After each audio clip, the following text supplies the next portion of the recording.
Hola, estamos en nuestra semana número 1 del día viernes de nuestro estudio en el Evangelio de Marcos. Nuestra lectura estará en el libro de Marcos capítulo 3, los versos del 1 al 19. Nuestro devocional estará en el libro de Marcos capítulo 3, los versos del 13 hasta el 15. Vayamos a nuestras citas. Y dice: otra vez entró Jesús en la sinagoga, y había ahí un hombre que tenía seca una mano, y le acechaban para ver si en el día de reposo le sanaría, a fin de poder acusarle. Entonces dijo al hombre que tenía la mano seca: levántate y ponte en medio. Y les dijo: ¿es lícito en los días de reposo hacer bien o hacer mal, salvar la vida o quitarla? Pero ellos callaban. Entonces, mirándolos alrededor con enojo, entristecido por la dureza de sus corazones, dijo al hombre: extiende tu mano. Y él la extendió, y la mano le fue restaurada sana. Y salidos los fariseos, tomaron consejo con los herodianos contra él para destruirle.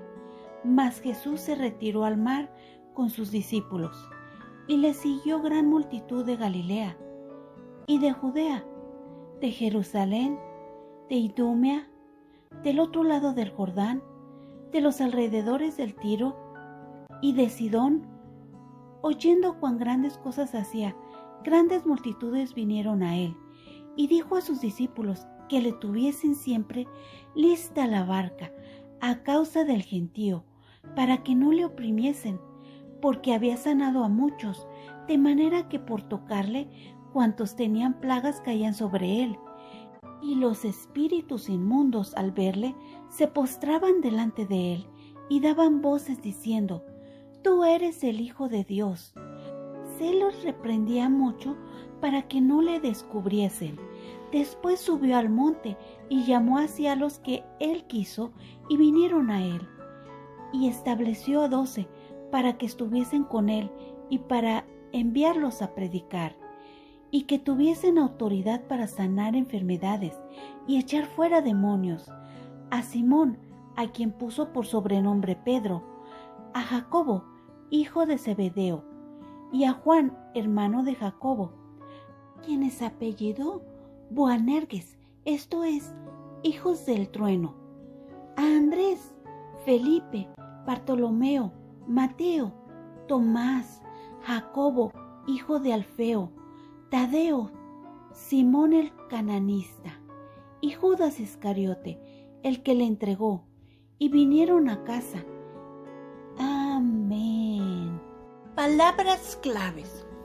Subió, llamó, vinieron a él, estuvieron con él, para enviarlos, predicar, autoridad. También veremos la palabra empatía. Es la intención de comprender los sentimientos y emociones. Recordemos que los escribas y los fariseos eran unas personas que llevaban la ley con rigor. Estas personas eran personas que tenían dinero, tenían los estudios, sabían leer y escribir, a diferencia de todas las demás personas del pueblo. En el verso número 1 nos hace mención que otra vez entró Jesús a una sinagoga. Recordemos que el día de ayer también había ya regresado y había entrado al pueblo, y que las personas que ahí estaban en esta sinagoga, como la vez anterior, eran personas que eran de ahí, de la comunidad del pueblo. En las sinagogas no solo encontramos a gente de la comunidad, sino que las personas que más estaban en las sinagogas eran los escribas y fariseos. Recordemos la ley de Moisés, esa ley que le dio Dios a Moisés, donde vienen los 10 mandamientos, que era con lo que se iban a llevar a cabo su comportamiento, su forma de qué era lo que era correcto y qué era lo que no era correcto.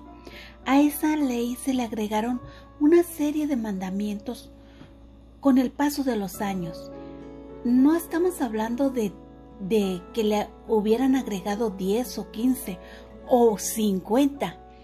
Le habían agregado muchísimos más y no me acerco ni siquiera mencionando 100. Son muchos.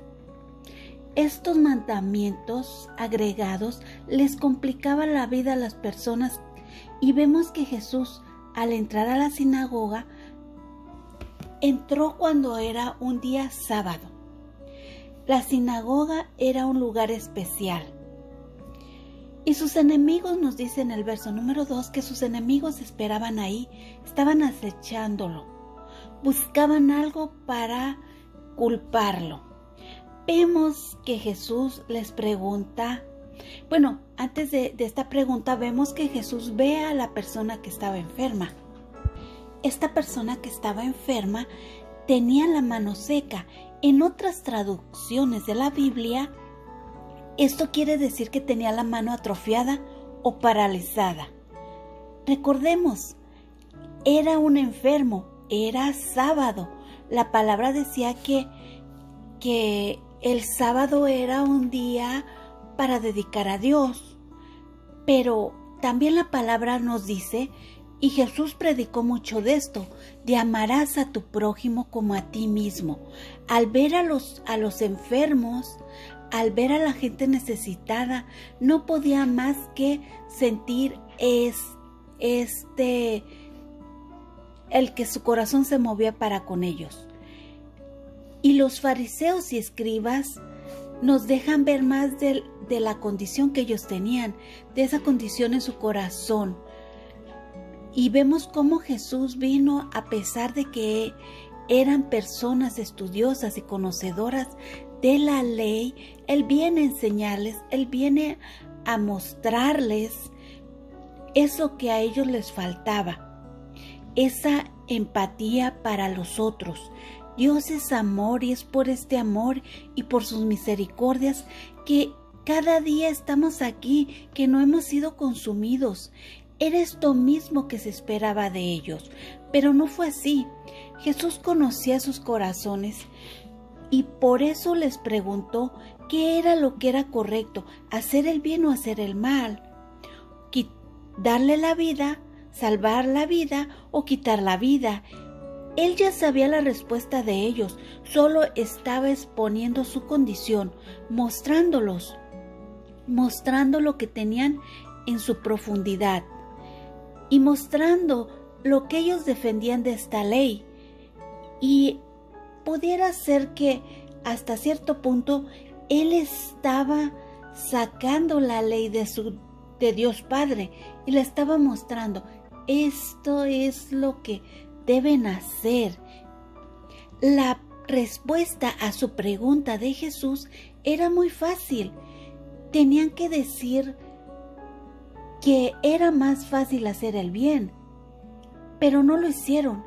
Guardaron silencio y no lo hicieron porque Jesús conocía su corazón y lo más seguro es que no deseaban eso. Ellos se oponían a que Él siguiera predicando.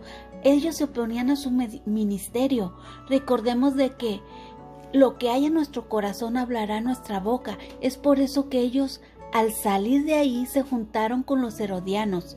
Y te preguntarás, ¿quiénes son los herodianos? Los herodianos significa seguidores de Herodes. Y traeremos esto. Recordemos que Herodes, o Herodes el Grande como se le conoce, fue el primer gobernador de Galilea, al servicio de Roma. Tal vez lo recordarás como aquel que mandó matar a los niños menores de 2 años en Belén. Pues es con estas personas, con los seguidores de él, con los que ellos se unieron para destruir a Jesús.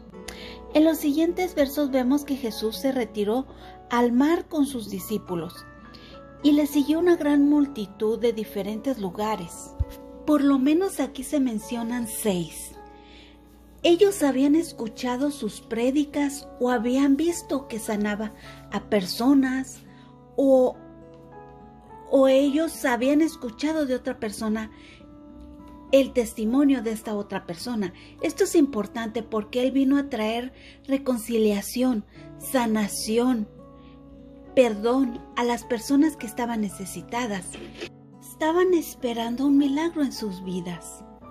Era la necesidad que ellos tenían en su corazón, que todos querían tocarle. También vemos el llamado de los 12.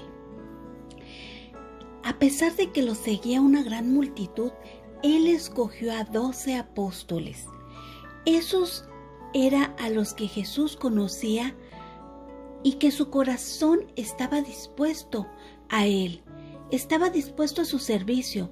Estos 12 que estarían con Él, aprendiendo de Él y que serían testigos de todo, y les daría la autoridad para predicar la palabra, echar fuera demonios, sanar enfermos.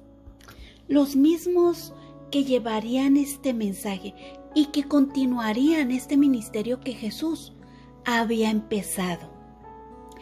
Este estudio es una gran reflexión, porque a estos 12 a los que llamó y que después ellos salieron a predicar este mensaje que Él les enseñó, a estos 12 muchos se han seguido sumando. Y quizás este estudio nos haga reflexionar en cómo estamos nosotros comportándonos con estas personas que están necesitando escuchar el mensaje, que están enfermas, que tienen alguna necesidad espiritual o física. También nos está haciendo mención sobre el llamado. Tal vez tú estás siendo llamado a predicar su palabra. Tal vez has ignorado o no has querido escucharlo, pero hoy es tiempo de reflexionar y es tiempo de que, así como ellos dejaron muchas cosas para continuar esto que Jesús empezó, a lo mejor hoy es tu día para ser y predicar la palabra del Señor. Ahora sí, vayamos a nuestro devocional de ADG. Por Cintia Zavala. Marcos es el segundo libro del Nuevo Testamento y relata la vida, el ministerio de los milagros y las palabras de Jesucristo. Hace énfasis en la servidumbre del Señor. Jesús estaba por terminar sus 3 años de servicio con un grupo numeroso de discípulos, hombres y mujeres que lo seguían incondicionalmente. Llegaba el momento de escoger un grupo de 12 para una preparación intensa y enviarlos a predicar. Así como en el pasado se formó Israel a partir de 12 tribus, ahora el Señor formará un nuevo pueblo a partir de 12 hombres, quienes serían las piedras para edificar un edificio espiritual ahora. Nosotros somos su pueblo. ¿Estamos preparadas? Meditemos. Jesús subió al monte. En Lucas 6:2 dice que pasó toda la noche orando y hablando con Dios antes de elegir a este selecto grupo. Me pregunto, ¿cuánto tiempo dedica a la oración? ¿Acaso paso yo toda la noche orando antes de tomar una decisión? ¿Busco realmente la dirección de Dios o lo dejo en segundo plano? Mucho que aprender. Sí, Jesús, el Hijo de Dios, ocupaba de momentos de intimidad. No imagino cuánto más nosotras, débiles criaturas. Y llamó a los que Él quiso. No fueron elegidos después de haber terminado un seminario, de completar un discipulado o de algún otro proceso. Jesús escoge conforme a su voluntad, personas de lo más normal, sin mérito u obra especial o privilegio. Creo firmemente que tenían convicción. Tú y yo somos escogidas, no por lo que somos, sino por lo que Él quiere hacer en nosotras. ¿Cómo respondo al llamado de Dios? A diferencia de muchas de nosotras, los escogidos aceptaron el llamado con respuesta positiva. Resumiendo, la misión de los 12, una vez que Jesús les enseñó la intensidad de su relación, las instrucciones, no era solo el apoyo, era la preparación, el enlace entre la persona de Jesús resucitado y aquellos que habían de creer para formar parte de la nueva iglesia. Tú y yo somos esa iglesia y el propósito para lo que Dios había planeado. Hoy meditemos y respondamos todas estas preguntas con el corazón y oremos a Dios para que su Espíritu Santo nos ayude a ser positivas al llamado que nos hizo. En el nombre de Jesús, amén. Gracias, Dios los bendiga.